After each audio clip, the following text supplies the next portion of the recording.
So, ready to dive in. Mhm. Today we are looking at a really interesting set of decisions, all from the Indian Supreme Court, Right. fresh off the presses, so to speak, Yeah. all summarized nicely for us in the Case-Setter Supreme Court Daily Digest, Okay. dated Yeah. March 17th, 2025. All right. Now, this digest, it gives us like a condensed look at where things are going legally, Yeah. a whole bunch of different areas. Right. And what we're going to try to do today is go a little deeper than just those headlines, Yeah. really get at what principles are driving these decisions. Maybe even uncover some angles that you might not see at first glance. I like it. We'll be working with the Case-Setter Digest itself, but also some extra info we've pulled together Yay. on these specific cases. Sounds good. Let's kick things off with something that I think a lot of folks, especially in the business world, will find interesting. Okay. It's a case that brings together two areas of law that you might not think would overlap, but Well, boy, do they ever. We're talking about the Insolvency and Bankruptcy Code. We'll call that the IBC for short, right? makes sense. Which deals with, companies in financial trouble. Yeah. And then on the other side, you've got Section 138 of the Negotiable Instruments Act. That's the one about bounce checks. Right. The case is Vishnu Mittal versus Shakti Trading Company. Okay. Now, what makes this one particularly interesting is how the Supreme Court went out of its way to say, Yeah. this is different than that big P. Mohan Raj case from a while back, Oh, right. which also looked at these two laws kind of bumping into each other, but with a key difference. Okay. What's that? Timing. Timing. All right. In P. Mohan Raj, the check bounced before the whole insolvency process even got going. Oh, I see. But in this Vishnu Mittal case, the check bounced after the company was already knee-deep in insolvency proceeding. Okay. Got it. And that, my friend, is what makes all the difference. Interesting. So here's the situation. You've got the director of this company, right? Sure. Saying, look, because of these insolvency proceedings, because of the moratorium, that legal freeze that happens, I couldn't be held responsible for this bounce check. Yeah. High Court said, nope, not buying it. Huh? But then Supreme Court comes in with a bit of a plot twist. A plot twist. Okay. They side with the director. Really? And their reasoning is really worth understanding here, right? Yeah. Supreme Court points out that once you had that interim resolution professional appointed, the IRP, the person who comes in to manage things during insolvency back in July 2018, Mm-hmm. well, that legally suspended the director from his position. Oh, wow. And what's super important is that under Section 17 of the IBC, the IRP gets control of everything. Everything. All the company's assets, including, crucially, the bank accounts. Okay. So the Supreme Court is essentially saying, when that demand notice for the bounce check came around, this director didn't have the power, didn't have the access to the company's money to actually do anything about it. And- So the big takeaway for me, at least, is how much things shift when insolvency proceedings begin. Right. It's not just about restructuring finances. It's about who actually has the authority to act on behalf of the company. I see. And if a check bounces after that process has started, the old rules might not apply. Yeah. The individuals who were calling the shots before, they might be off the hook legally. Right. Really makes you think about how a company in distress, it's a whole different ballgame. Absolutely. A whole different set of considerations come into play. Okay, so let's shift gears a bit. Talk about something that's becoming more and more crucial these days, Okay. environmental law. That's good. We've got two cases back to back, both involving the Auroville Foundation. All right. The first one is Auroville Foundation versus Navraz Kursas Modi.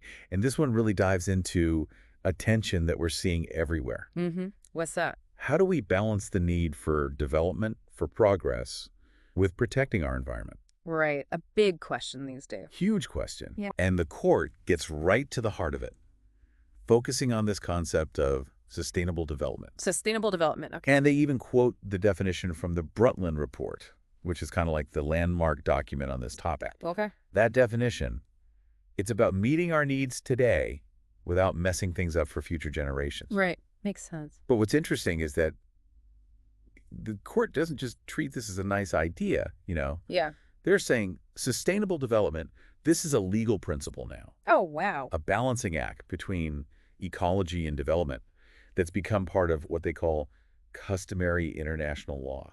So it's like a global understanding. Exactly. It's like the world has come to agree that we can't just trash the planet in the name of progress. Interesting. And to help figure out this balance, the court brings up two big ideas from environmental law. All right. You've probably heard of them. The precautionary principle, Yeah, I've heard of that one. which basically means being extra careful when there's a chance of harming the environment. Right. Better safe than sorry. And then there's the polluter pays principle, Okay. which says whoever messes up the environment, they got to pay to fix it. Makes sense. But here's where it gets even more nuanced. Yeah. The court is also super clear that the Indian Constitution protects the right to development, Development. Okay. especially through industrialization. Mm.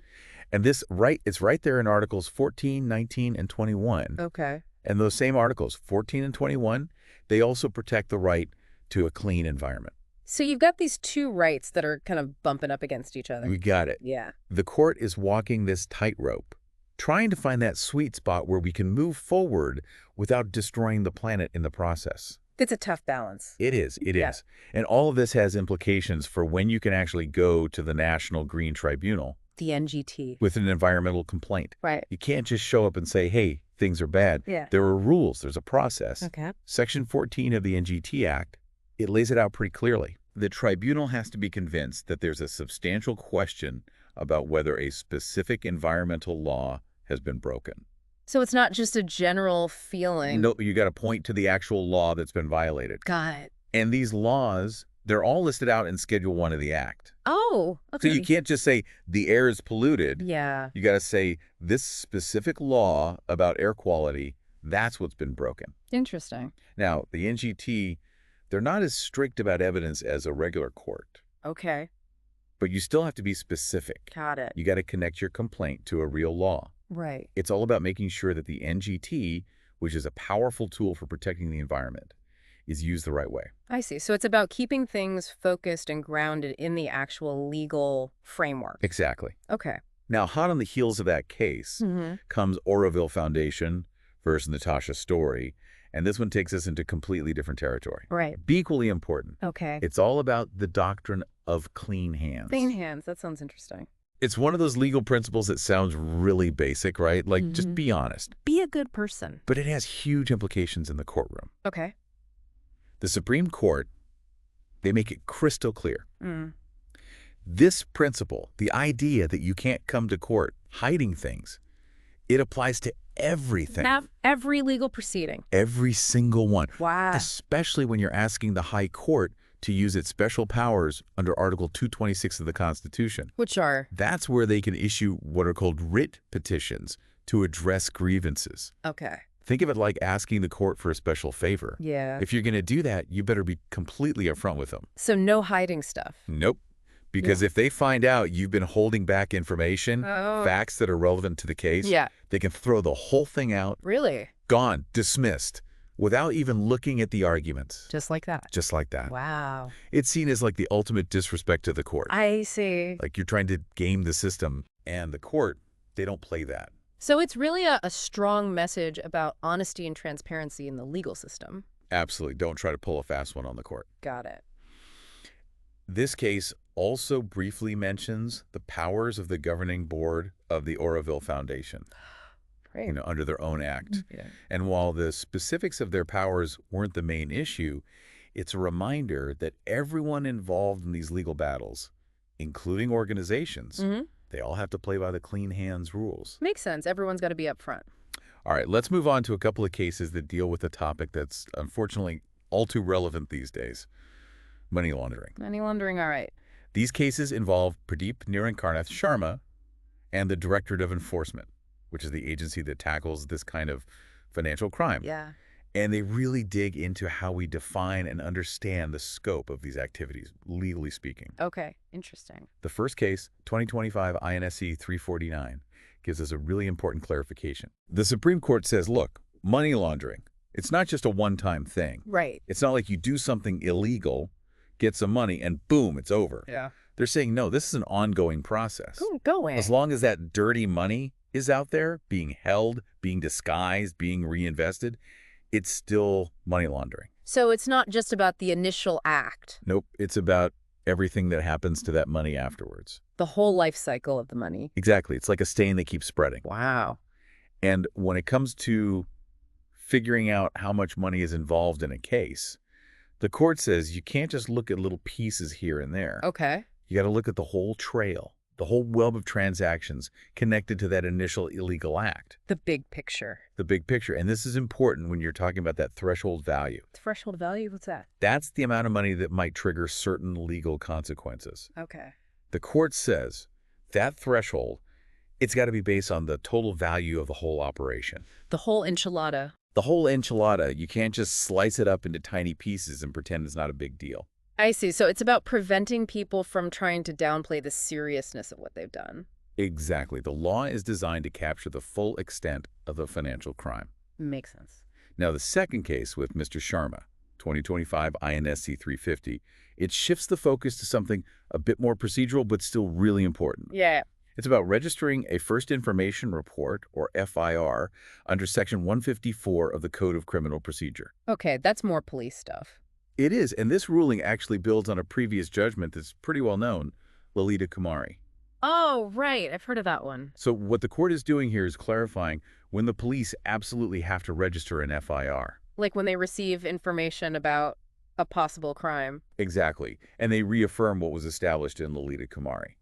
If the information the police get right off the bat shows that a serious crime has been committed, Something they can arrest someone for right away. you got what they call a cognizable offense. Yeah. They have to register the FIR. No ifs, ands, or buts. No wiggle room. Nope, unless the information is super vague and they need to do a little checking first. Okay. But, and this is important, the court specifically talks about allegations of corruption, Oh. abuse of power by officials. They say, look, that stuff, that falls squarely under cognizable offenses. So no preliminary inquiry needed. Straight to the FIR. Wow. So they're really emphasizing taking those kinds of allegations seriously. Absolutely. No messing around when it comes to corruption. Right. The court also makes a point of saying they're not going to rewrite the laws. Interesting. What's the context for that? Well, they're basically emphasizing that their job is to interpret the laws as written. Not to add their own stuff. Exactly. Not to create Yep. extra hoops or hurdles that weren't intended by the lawmakers. So in the case of registering an FIR, if the law says it has to be done when there's a cognizable offense, that's it. That's it. No adding extra steps. Okay. It's about respecting the separation of powers, the different roles of the different branches of government. Okay, that makes sense. All right, one last case to tackle. All right, bring it on. It's Siddharth Dalmia versus Union of India, 2025 INSC 351. And this one was a public interest litigation, a PIL. PIL, okay. And it dealt with an issue that I think a lot of people have probably encountered or at least worried about. What's that? The potential for private hospitals to, let's just say, take advantage of patients when it comes to pricing. Overcharging, yeah, that's a concern. Big concern. And this PIL brought it right to the forefront. Okay. It raised the issue of hospitals forcing patients to buy medicines and supplies only from their in-house pharmacies, Right. often at inflated prices. Yeah, you feel like you have no choice when you're there. Exactly, you're kind of stuck. So what happened? Well, the people who filed this PIL, they wanted the Supreme Court to tell the government to step in, To regulate those prices. create policies to protect patients from this kind of exploitation. Like some... But the Supreme Court ultimately decided to dispose of the PIL. What does that mean? Basically, they said, we're not going to rule on this. Interesting. Why not? Their reasoning was that these issues, they're fundamentally policy matters, Okay. things that the government, the policymakers, are better equipped to handle. So it's about who has the expertise and the authority to make those decisions. Exactly. The court felt that it wasn't their place to micromanage the healthcare sector. Right. But they didn't just ignore the issue, did they? No, they didn't, and this is important. Okay. They didn't issue any specific orders to the hospitals or anything like that, Yeah. but they did directly address all the state governments. Okay.